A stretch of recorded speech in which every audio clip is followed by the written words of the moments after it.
Hello, everyone, and welcome to the show. Coming up, we're going to be talking about a $300 Haunted Mansion after-hours party at Disneyland Park, the return of Soarin Over California, and later we've got Sam Carter talking to us about his experience in Galaxy's Edge, that and much more from the Bob Varley Studio in Orlando, Florida, and points around Southern California. This is the Disneyland edition of the Diz Unplugged.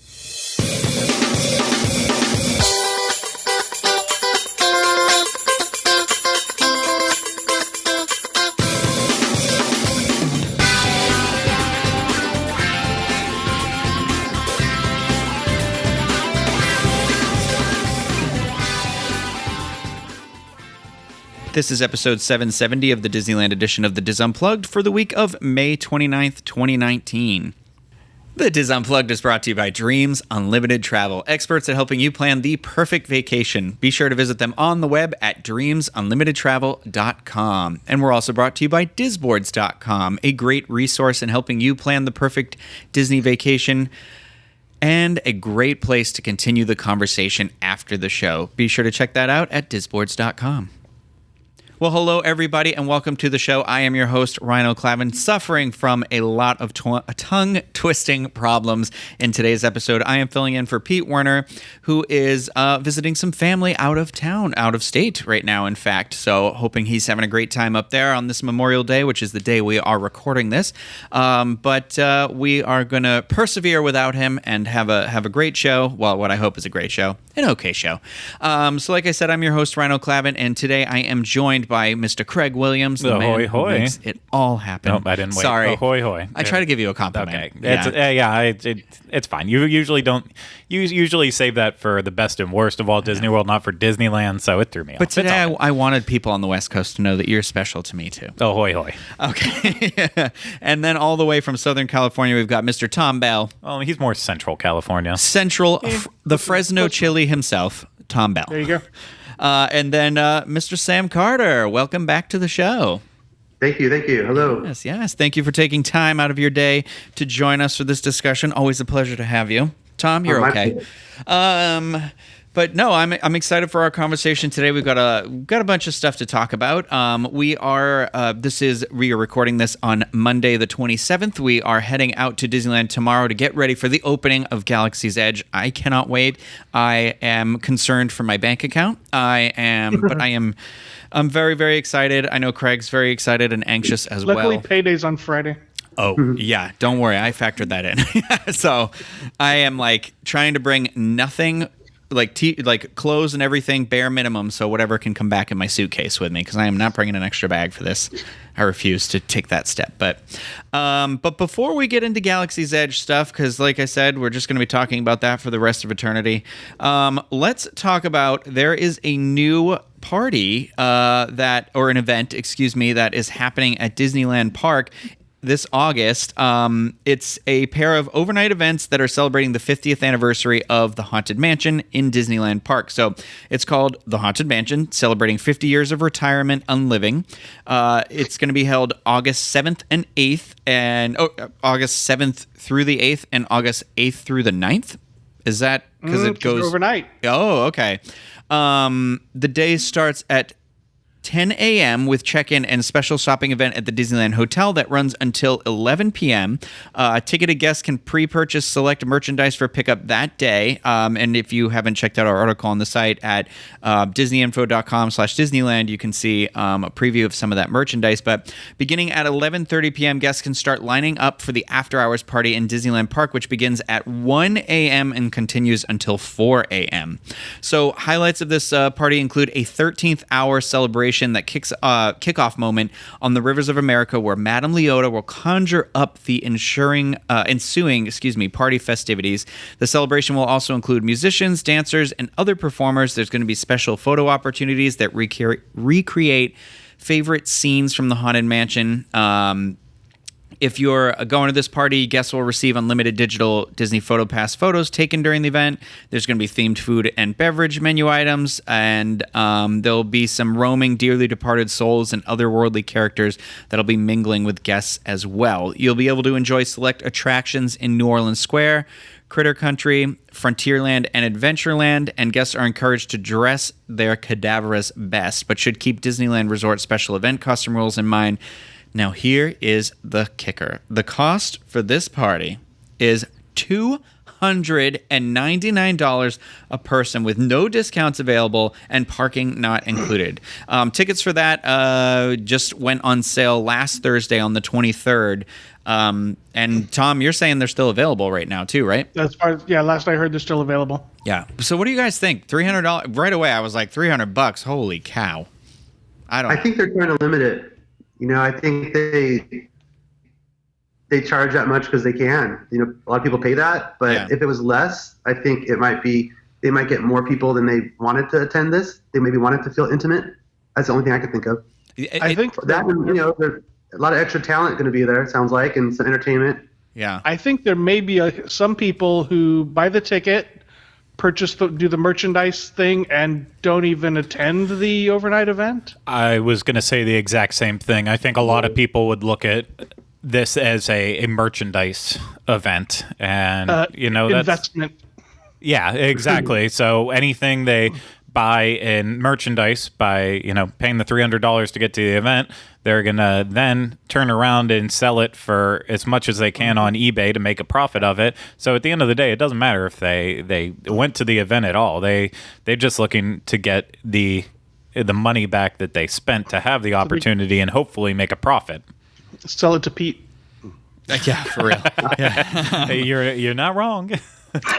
I if that is something people are considering, I would, they should be warned, because there was that thing a while back where they were saying that Disney was monitoring that sort of things, and if you are somebody going to do that, you need to be very careful, because they could take away your annual pass trying to use your discount to buy the merchandise and then sell it for a profit.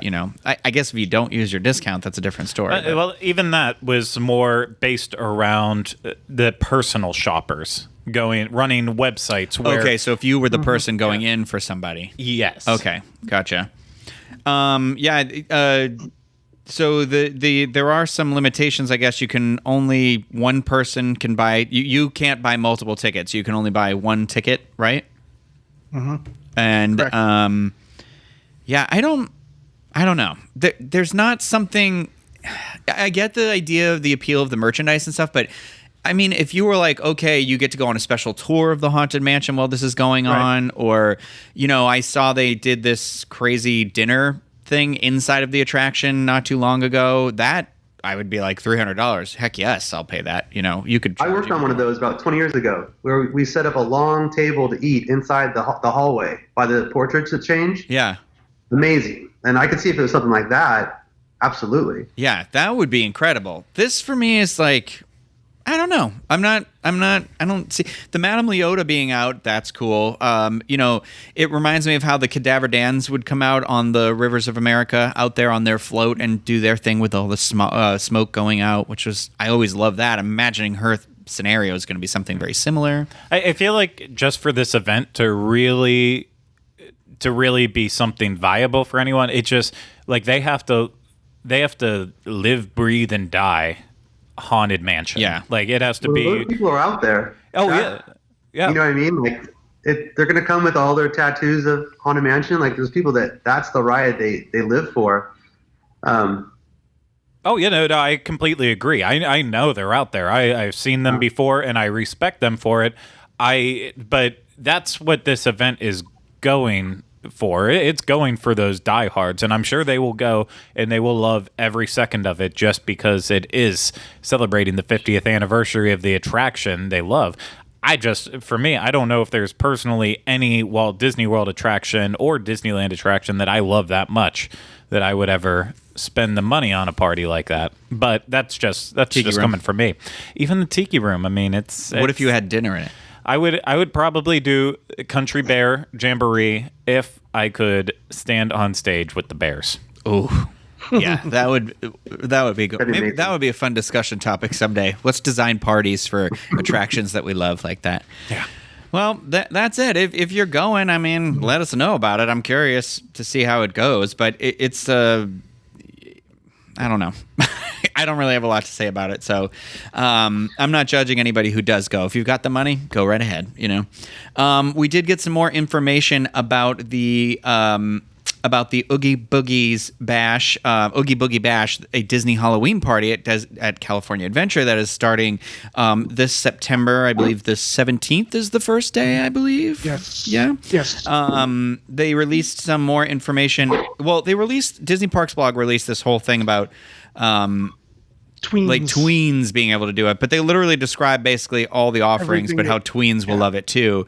But the one thing they give a little bit more information about is the DescenDANCE party. The Descendants 3 movie is coming out in August, so I'm sure this is they'll think this is the hot ticket item, but I'm just going to read the description they had here.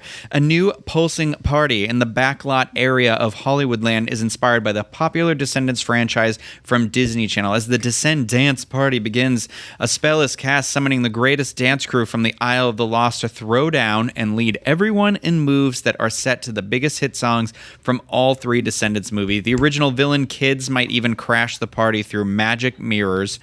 Once the Descendants crew returns to their realm, the backlot DJ continues to spin tunes that will make any villain kid proud, inviting everyone to step into onto the dance floor into the night. So, honestly, I Sounds like a Mad Tea Party. If you remember that. I never got to experience that, but I have heard that people loved the Mad Tea Party. Yeah. And Electronica, I know, was popular as well. And Yeah, but not if you're paying $100 and something for a ticket to go to the party. yeah, Halloween party. I mean, I imagine that tweens are at the age where, we're getting to that, like, parents will want to cool for go candy? and they're going to let their kids kind of go and do their own thing maybe for this party and, then meet up for, like, the villainous, the World of Color show. I wasn't a dancer by any means. I've never been a dancer. Oh, come Tell on. that to your 3 years at Juilliard.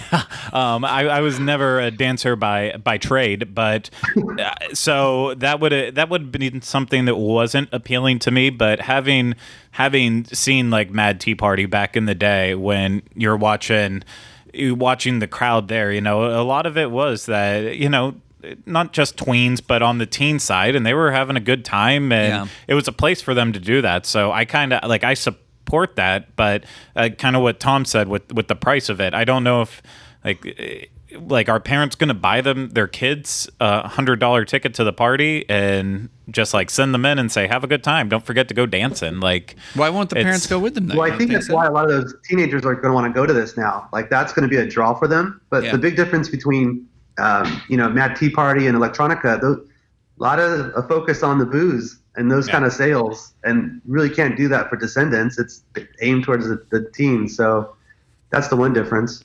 In terms of the parents question, I do believe that a lot of people do go as families and such, but it's also Southern California again, where that's a thing where kids can just go and have fun. Yeah. So I do imagine that there are teens out there, and maybe even on the tween level, where maybe their parents don't want to go do something like that, but it's the theme park. They go like I go ahead, meet me back. Yeah, when I was a teen, I went to our local amusement park in Pittsburgh, so my parents didn't attend and chaperone me every time.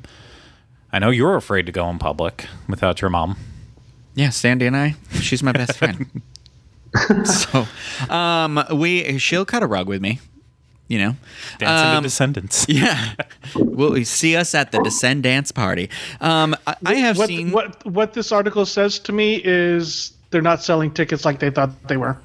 I don't know. I think that this is... I've seen the movies, and I will probably watch the third one. The second one is... They're not great. They're garbage, honestly. But I get why they might like it. I like the song and dance aspect of it, but it's like Kenny Ortega cannot make a movie that all elements mesh together in a way that is not aggressively assaulting to your eyes. I don't know why. But it's... I get, how this could be fun, especially having the 4 kids. I'm assuming maybe more than... There was 4 main ones in the first one, I think, and then there was another one in the second one. But I think it's cool that the characters are going to come out because these are like uncommon characters. And didn't they just do a Disney Channel celebration there a couple weeks ago that Luella was telling us about? Yeah.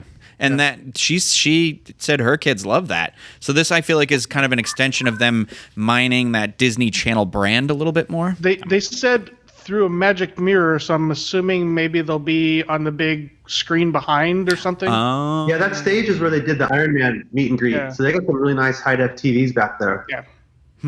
Okay. Interesting. I mean, it makes sense to me. This fits in. It's kind of this or nothing. So, Tom, did any nights of the party sell out yet? Not that I know of. Okay. I will check. the capacity I for the thought party. a lot of people would be excited to see the differences and the changes because it's been at Disneyland for so long, and now with something new Right, at yeah. DCA, I'd be curious to see what that looks like. And even though maybe some of the parade might be similar to what they did at Disneyland, just now it's over here, I think people are curious to see what the vibe of it is. Oh, And people love Oogie Boogie and stuff, so maybe Yeah. they'll have a big turnout later. I'm super. It's still pretty early, right? Yeah, I mean, we're only May, right? So you're like, are people planning to mid-September at this point? But I am excited to check this out. We are going on the opening night, I think, I think it's going to be a great combination of things with like Cars Land being decked out all over there. We've got, this party happening over there, the new World of Color show. I think there's a lot going on, and I look forward to seeing how the vibe is different from Disneyland Park. I know Halloween World of Color sounds amazing. Yeah. That's going to be, I think, pretty intense. Maybe worth the admission. Because I think the old party, the fireworks were worth the admission. And the parade, really. But like you can't see that fireworks show unless you pay for that ticket. So hopefully World of Color is going to be that level. No dates have sold out. Did you have something to say, Craig? No, I'm just reiterating other stuff. Oh, So, okay. Yep. Okay. Well, while we're talking about California Adventure, we got a little information that Soarin' Over California is coming back to Disney's California Adventure. That is for a limited time only, but it'll return on June 1st, right around the corner this weekend, actually, right? And it's going to take guests around the Golden State, flying over the Golden Gate Bridge, the California coastline, the farmland of the Central Valley, and through the desert. In 2016, the attraction became Soarin' Around the World, that we all Hate. feel whatever about. Like, it's whatever. It's not an optimum. Why do you guys think they're bringing this back? Do you think? Well, I think it belongs. Yeah. I think it was a fan favorite. It was when the park first opened. It was one of like the things people went home raving about, and there really wasn't that many things to rave about. But Soarin' was pretty much the best thing ever. But when they opened it up in Florida, it seemed really odd to have that show. It was kind of like an airport. Okay, but like we were waiting for Soarin' Over the World, and I wish that opened up at Epcot and stayed at Epcot because it makes perfect sense there. It never really made sense over here.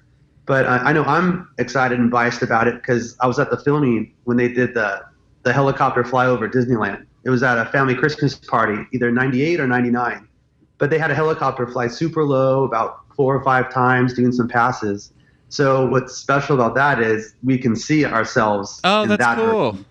So we're actually doing like that Star Wars thing. Oh, that's awesome. I'm gonna watch for you when we Princess Ball unit. rerun it. So that means a lot to us. Yeah, so I'm just excited for that to come back for that reason. But I think it's a superior film. Oh, 100%. Craig has very aggressively said his opinions about the new one before, but Oh yeah, no, it's But what is it about the old one? Is it just the CGI and the Eiffel Tower? That's the main beef? I mean, that's a part of it. I don't like the CGI in it, but it doesn't have the right flow to it. They really captured magic the first time when they did Soarin' Over California, and then the next time around, it was like they went in saying we need to try to replicate what we already did before, and I think it's almost common sense at this point that anything you try to replicate is never going to be like the original in that way. Soarin' So. 2, Electric Boogaloo. Yeah, it's that's a good comparison on that night. So it's not, it's I give them props for trying. It did need to make sense to expand it to the other parks that they have, not just Epcot, but the international parks as well too. They needed to do something a little bit with it. Was it Tokyo getting World? Yeah. Are they getting their own? No, I believe they're getting just the Soarin' Around the World, but their ride building for it that they released is insane. Yeah. Like it is just so ornate and beautifully created. And so I get it. I like Soarin' Over California. I'm so happy this is returning. I'm in the boat that says there's two theaters in California. Why not just have both of them? One option is Soarin' Over California, another be Soarin' Around the World. Let the people choose. Yeah, and I think they'll see one has a really long line and one doesn't over time, and maybe do something about the world one, or just put it to bed. Yeah, I do. It's Disney California Adventure. It makes sense that this should have stayed the California one there, and the world one makes way more sense for Epcot.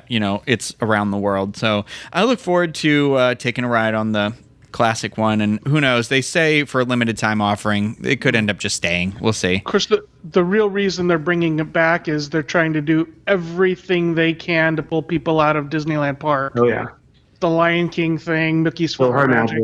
Yeah, anything they can do to get people over to California Adventure. I'm all about it. You give me new offerings at the other park, because I'm going to go to both parks regardless. So I feel like I'm you blindside me with as many new offerings as you want. I'll take them. I don't care. Look over here.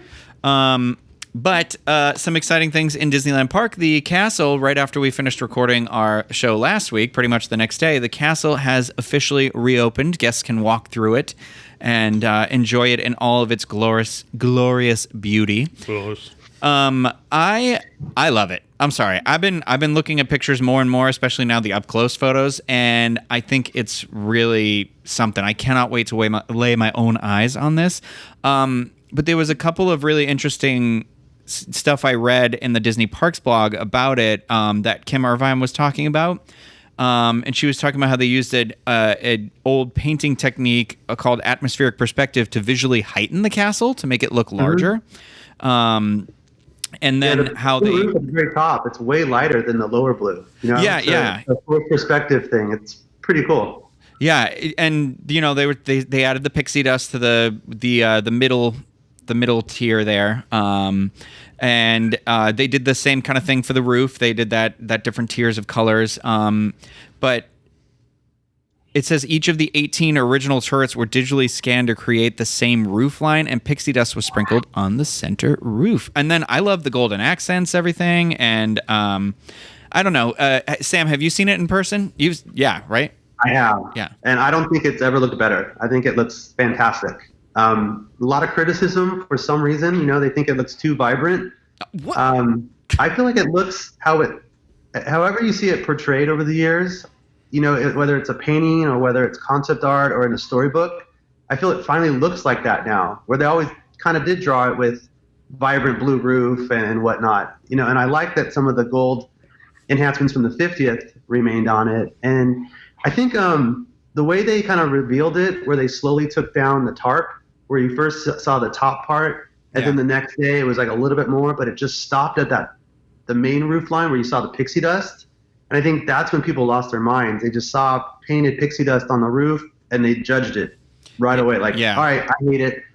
But they didn't see it when the whole thing was revealed. It's like, okay, hang on, wait till everything is there as a whole. And I think it all ties together really nicely. I'm a big fan. I mean, for one, I love how vibrantly colored it is. Like the colors, the blue colors here are amazing. I love the brickwork. I think the gold accents are beautiful. And what's kind of cool is they were saying too that they planted a dwarf fir tree in honor of Herb Ryman. The Ryman tree is a reference to a Christmas tree that belonged to Herb Ryman the last year of his life that was once painted near the castle after his passing, I guess. So they planted an actual tree out there, which I think is nice.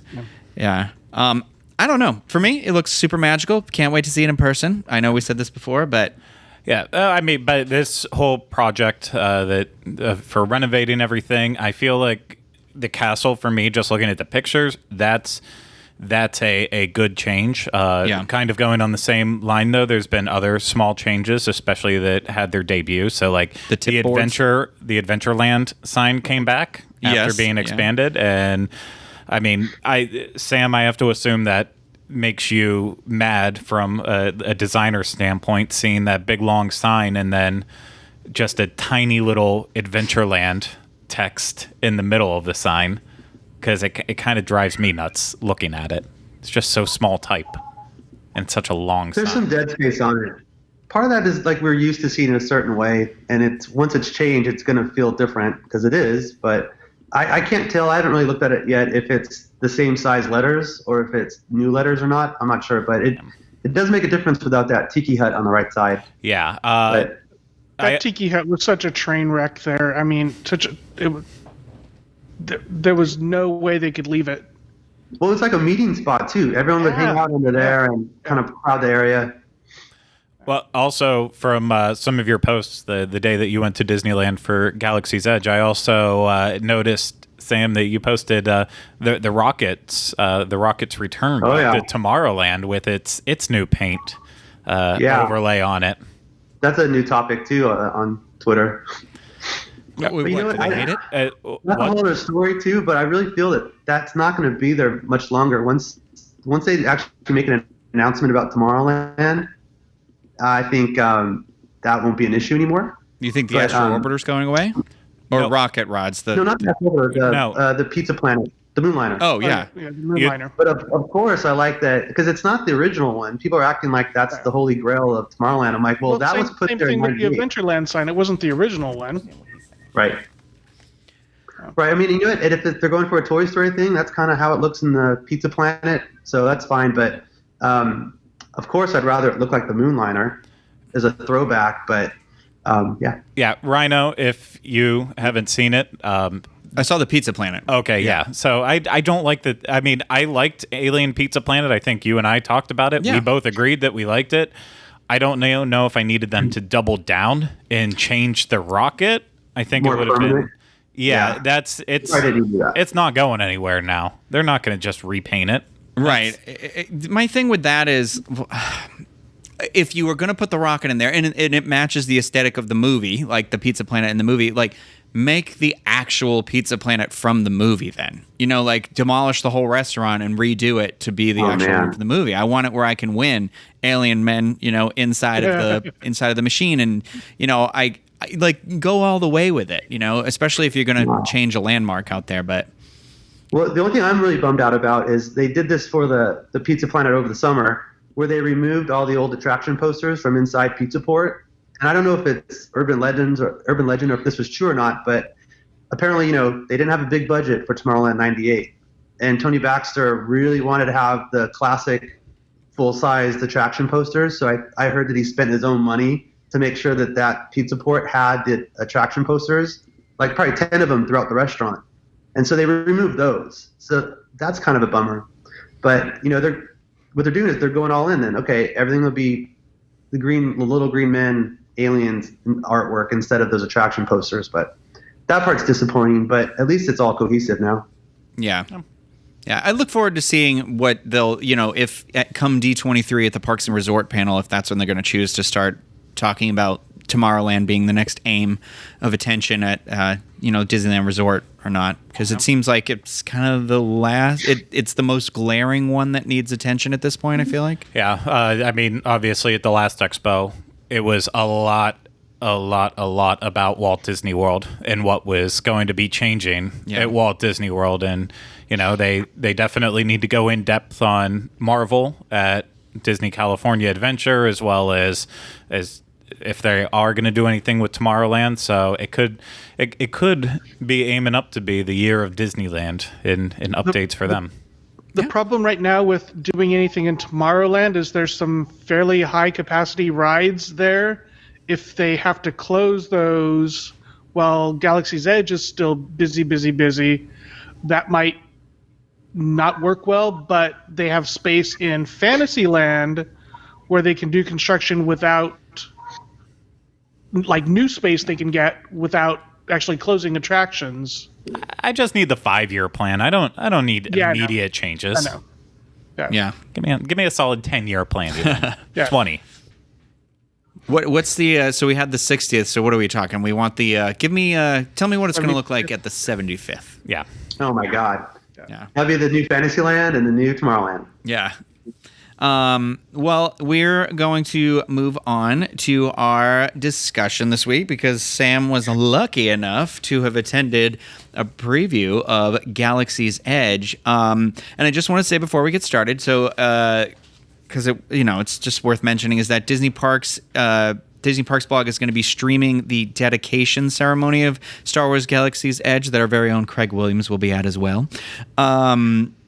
That is going to be May 29th at 8:20 p.m. That is the day this is getting released, actually. It'll be at 8:20 p.m. Pacific time, so that is 5:20 p.m. 11:20 p.m. No. What way does time go? We add time on to the East Coast, 3 hours. It is 11:20 p.m. in the state of Florida at that time. I am trying to get my brain to go back and forth too much, but it literally, if I had scrolled just a little bit further, I had it written right below that. But anyway, I'm super hyped.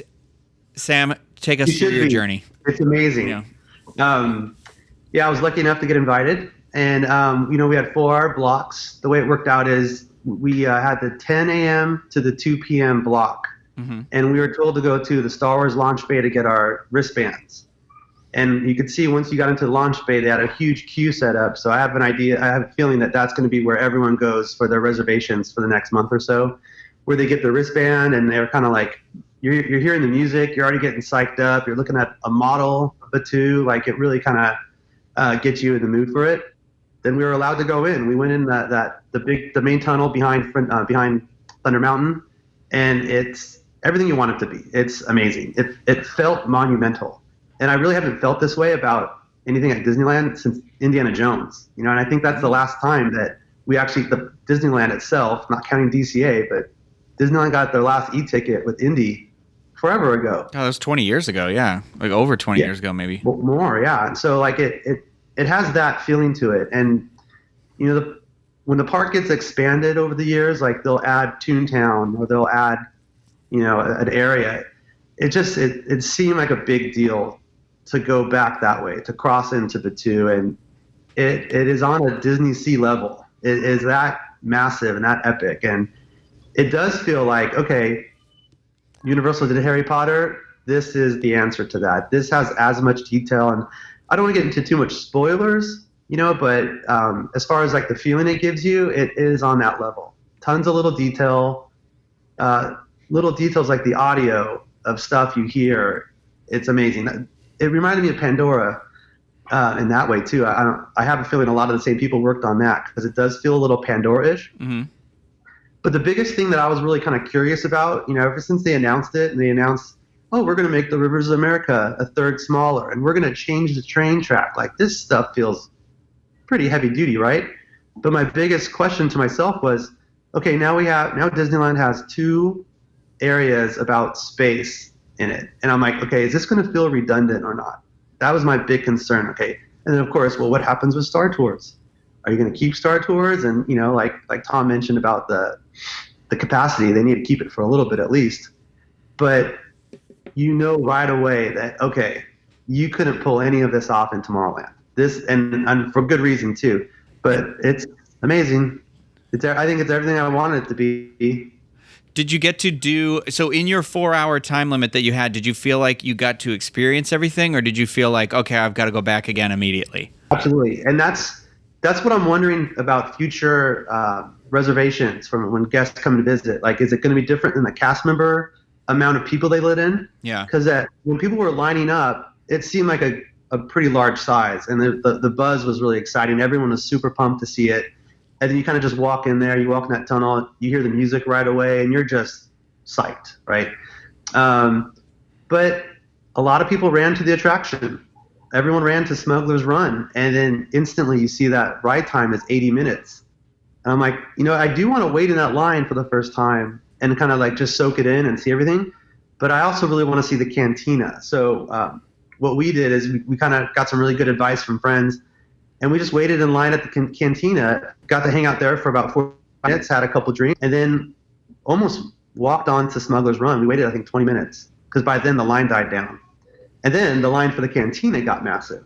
And some people didn't even make it inside the cantina because there was like a 2-hour wait, and then I think they cap it off because they don't let you in there because the line's just too long. Oh. So go to the cantina first. That's how I'm going to attack it. First, if you want to see it. Yeah. I saw someone on Twitter that was kind of grouchy about, I can't believe people are waiting 2 hours for a drink. And I'm like, it's not about that. It's about being a Star Wars fan your whole life and wanting to see the inside of a cantina. It's pretty amazing. So I think it's worth it. I feel like I want to ask you more stuff, but I don't want it to be, I don't want to spoil it, obviously, or anything like that. But so your experience in the cantina, though, did you enjoy what went on? Oh my gosh. Do you feel like it lives up to that? It was awesome. I wanted to just, I got recommendations of what drinks to try. I tried the Outer Rim. It came with a cookie. That was awesome. So I'll take that. It's just drinks for the most part. I think they had some small appetizers. I think there's a time limit, I think of 45 minutes. Oh, okay. I was going to ask, did you, what, in terms of merchandise and your experience with that stuff, how much did you leave with? You know what? I was really cautious. I'm not necessarily going to go buy everything. I just want to like see it and hold it and take a look at it, and I'm so indecisive. I really couldn't figure out what I wanted to buy. I ended up walking away with a small postcard book of about 24 different postcards. They're small, like 4x6, and it's amazing. It's I'm into this kind of art, and I'm really curious if one of these is going to be the attraction poster. But they're really, really cool, and they're all different too. Even like planets that aren't even on Batuu, just really cool stuff. That Scarif one looks awesome. Yeah. I feel like the merchandise on its own is an attraction. They have that one store where you could barter with that one alien. They have really cool stuff to look at, and they have really expensive stuff that I'm probably never going to buy, but they have all different levels of stuff. Like, you don't have to spend $200 on a lightsaber. You could just go buy a really cool, original-looking plush of Chewie and walk away with that. So it's really neat. That's what I told myself. I'm trying to reserve myself for Ewok merchandise and save the lightsaber for like my birthday or something. They got some Ewok stuff. Oh, yes. And like that coaster that you saw. Yeah. That coaster, I definitely have to get that. Merchandise is where it felt like a little Harry Potter inspired by what they did with their merchandise. There's things that they made that I'm like, they would never normally sell this kind of merchandise, but if it's merchandise that makes it feel like you're on this planet, they have it. Yeah. Whether it's like random little creatures of, Star Wars aliens that got 2 seconds of airtime in one of the movies, they have a whole bunch of them there. That's cool stuff like that. I love that. Tom, did you have a version? Do they have their version of chocolate frogs? You know what I mean? Yeah. Yeah, I don't think so, but maybe. And who knows if everything was put out on the shelf yet? And keep in mind too, there's merchandise that you could buy just in the on Batuu that you can't buy in Tomorrowland. That's kind of interesting too. So it's really two stashes of merch. Now, you were talking about how immersive the land is. I was reading, and verify this, that when you're inside the land, you can't see anything else in Disneyland Park. That's not true. Okay. You can. Luckily, Thunder Mountain looks like it's on the planet. You know what I mean? You kind of have to look for other things, and there's some spots in the land where I did see something that I was surprised that you could see that. Okay. But maybe they're waiting for trees to grow in or whatnot. It's just I didn't really go looking for it, but I did notice it. But it depends which way you're looking. If you're looking towards all that amazing rock work, then not even a big deal. But it almost seems like all those petrified trees were inspired by Thunder Mountain to make sure it blends. So it's funny that really dictated the look of this planet. Yeah. That's cool. I honestly, I cannot wait to get in there. Thank you, Sam, for sharing that experience with us. And I think we're going to wrap it up there because I don't want to talk because, like I said, the conversation is all Star Wars from now till the end of pretty much time, I feel like. So I cannot wait to get out there. I'm super excited. I've got to go home and pack right now and bring every piece of Star Wars clothing I have, plus the clothing I'll buy there, obviously. But thank you guys for having this conversation, and thank you all out there for listening and watching. That will do it for this episode of the Disneyland edition of the Diz Unplugged. We'll see you next time with another episode.